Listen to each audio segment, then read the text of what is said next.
النهاردة العالم تابع تطور سياسي مهم حصل في فنزويلا، في واحد من أكتر الملفات تعقيداً على الساحة الدولية.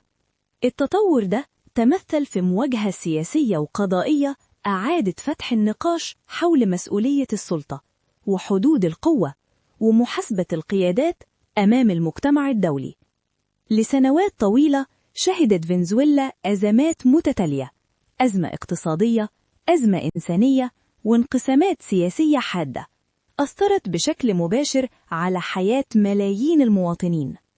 الحدث اللي حصل النهاردة مش مجرد مشهد سياسي عابر، لكنه إشارة واضحة إن القضايا اللي كانت مغلقة بدأت تتحط تحت الضوء من جديد. متابعين كتير بيشوفوا إن اللي حصل يمثل إدانة سياسية ومعنوية لنظام اتهم مراراً بممارسات قمعية وانتهاكات لحقوق الإنسان.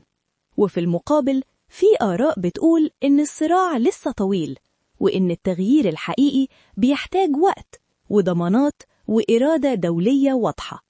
اللي نقدر نقوله النهاردة إن فنزويلا دخلت مرحلة جديدة من المراقبة الدولية، وإن العالم بقى بيتابع كل خطوة جاية بترقب شديد.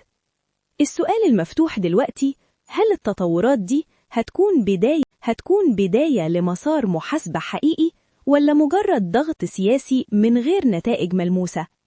الأيام الجاية هي اللي هتجاوب.